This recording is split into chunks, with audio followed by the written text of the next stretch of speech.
महिमा कौल ट्विटर की इंडिया और south Asia public policy director चर्चा में है अभी।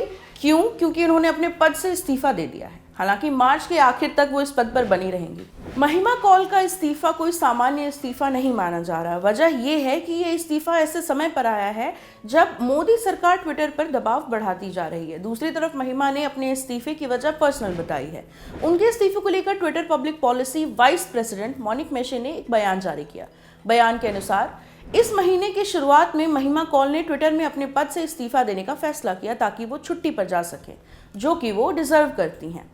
ये हम सबके लिए एक क्षति है, लेकिन कंपनी को 5 साल देने के बाद हम उनके फैसले का सम्मान करते हैं कि वो अपने जीवन के सबसे जरूरी लोगों और संबंधों पर फोकस करना चाहती हैं।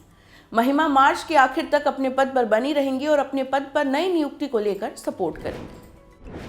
अब ये ट्विटर और केंद्र सरकार के बीच मैटर क्या है, थोड़ा वो समझ लेते हैं। केंद्र सरकार ने पिछले हफ्ते ट्विटर को एक नोटिस भेजा था। इसमें मोदी सरकार ने इस बात को लेकर गहरी आपत्ति जताई थी कि ट्विटर ने उन 250 अकाउंट्स को अनब्लॉक कर दिया था जिन्हें कुछ ही दिन पहले ब्लॉक किया गया था। केंद्र सरकार के मुताबिक इन अकाउंट से फेक, माहौल बिगाड़ने वाले और भड़काऊ ट्वीट किए जाते हैं। केंद्र सरकार ने कहा था कि ट्विटर ने भारत सरकार की तरफ से दिए गए आदेश का पालन करने से इनकार कर दिया है। केंद्र ने कहा कि आदेश न मानने पर कंपनी के अधिकारियों को 7 साल की जेल हो सकती है। सरकार ने यह भी कहा कि कंपनी खुद को कोर्ट नहीं मान सकती और सरकार के आदेश का उल्लंघन नहीं कर सकती। शुरुआत में इन 250 अकाउंट्स को एक हैशटैग के चलते ट्विटर ने ब्लॉक कर दिया था। इस हैशटैग में सरकार द्वारा किसानों के नरसंहार किए जाने की बात थी। Electronics and information technology ministry ने इस हैशटैग को आपत्तिजनक पाया था और केंद्रीय गृह मंत्रालय ने ट्विटर को नोटिस भेजा था। बाद में इस हैशटैग वाले ट्वीट्स को डिलीट कर दिया गया और कंपनी ने सभी 250 अकाउंट्स फिर से अनब्लॉक कर दिए। इन 250 अकाउंट्स में कारवां मैगजीन, एक्टर सुशांत सिंह और किसान एकता मंच जैसे अकाउंट्स शामिल थे।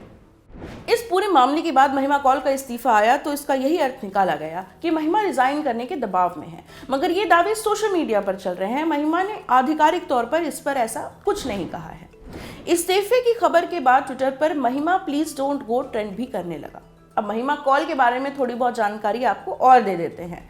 महिमा कौल ट्विटर इंडिया और साउथ एशिया की पॉलिसी हेड है। इसके अलावा भी उन्होंने अलग अलग जगहों पर अलग अलग जिम्मेदारियां निभाई हैं। उनके पास पत्रकारिता का भी अनुभव है। 10 अक्टूबर 1989 को दिल्ली में महिमा का जन्म हुआ। शुरुआती पढ़ाई वेलहम गर्ल्स स्कूल में हुई। इसके बाद उन्होंने दिल्ली यूनिवर्सिटी के सेंट स्टीफेंस कॉलेज में एडमिशन लिया। यहाँ से महिमा ने इतिहास में ग्रेजुएशन किया और थिएटर से भी जुड़ी रही।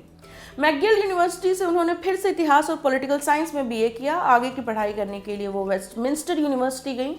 यहाँ पर कम्युनिकेशन पॉलिसी और ग्लोबल मीडिया में उन्होंने एमए किया। अपनी पढ़ाई के दौरान उन्होंने काम करना भी जारी रखा। साल 2002 में वो पॉलिसी रिसर्च टैंक रिसर्चर से जुड़ी। वहीं 2004 में वेंटाना प्रोडक्शन एंड कम्युनिकेशन में प्रोडक्शन हेड के तौर पर उन्होंने काम किया। साल 2006 में उन्होंने एक बार फिर से रिसर्चर के साथ काम किया और इसी साल उन्होंने इंडियन एक्सप्रेस के लिए भी काम किया।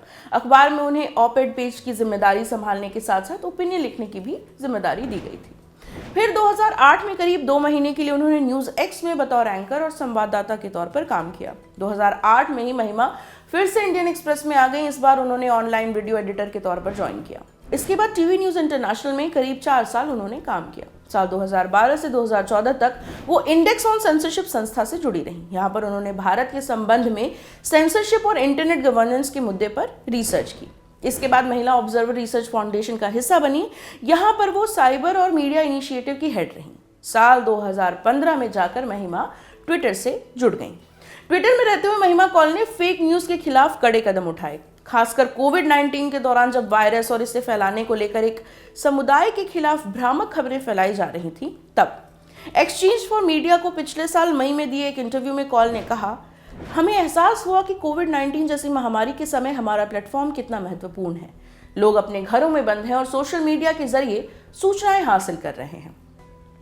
हम कोविड-19 के खिलाफ फैलाई जा रही फेक न्यूज के खिलाफ कदम उठा रहे हैं।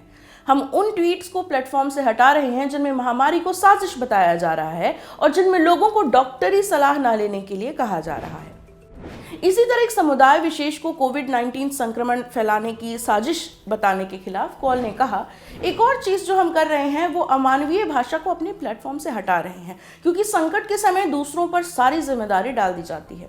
ट्विटर ने अपने आर्टिफिशियल इंटेलिजेंस को अपडेट किया ताकि समय रहते इस तरह के खतरनाक कंटेंट को हटाया जा सके। कोविड-19 के दौरान महिलाओं के खिलाफ घरेलू हिंसा के मामलों में खासी बढ़ोतरी हुई। इसे लेकर भी महिमा कौल ने कदम उठाए। भारत में उन्होंने एक डेडिकेटेड टूल लॉन्च किया ताकि घरेलू हिंसा से पीड़ित महिलाओं की मदद की जा सके। इसके लिए ट्विटर ने महिला एवं बाल विकास मंत्रालय के साथ राष्ट्रीय महिला आयोग से भी संपर्क किया। ट्विटर ने अपनी इस मुहिम से घरेलू हिंसा से पीड़ित महिलाओं को शिकायत करने और दूसरी मदद लेने के लिए प्रोत्साहित किया। महिमा कौल के साथ कुछ विवाद भी जुड़े हुए हैं। कौन से हैं वो विवाद, थोड़ी बहुत जानकारी उनके बारे में भी हम आपको दे देते हैं। पिछले साल नवंबर में कॉमेडियन कुणाल कामरा की ट्वीट को लेकर उनसे पूछताछ की गई थी। ये पूछताछ पर्सनल डेटा प्रोटेक्शन बिल पर बनी संसद की संयुक्त कमेटी की तरफ से की गई थी। कुणाल कामरा ने सुप्रीम कोर्ट और चीफ जस्टिस को लेकर विवादित ट्वीट किए थे, जिसके बाद उनके ऊपर अवमानना का मामला दर्ज हो गया। महिमा कौल से पूछा गया कि ट्विटर ने कामरा के ट्वीट क्यों नहीं हटाए। अर्नब गोस्वामी की जमानत याचिका पर सुप्रीम कोर्ट में सुनवाई हुई थी। गोस्वामी की रिहाई के बाद कामरा ने कुछ ट्वीट किए थे। इसके पहले भी ट्विटर ने जियो टैगिंग में लेह और लद्दाख को चीन का हिस्सा दिखा दिया था, जिसके बाद एक बार फिर से संसदीय समिति ने ट्विटर के अधिकारियों को समन भेजा था। बाद में ट्विटर ने इस गलती के लिए माफी मांगी थी और 30 नवंबर तक इसे सुधारने का आश्वासन दिया था। ये पूरी जानकारी आप तक लेकर आए थे मुरारी। मैं हूं प्रेरणा, कैमरे के पीछे मितेश। देखते रहिए ऑर्डिनरी।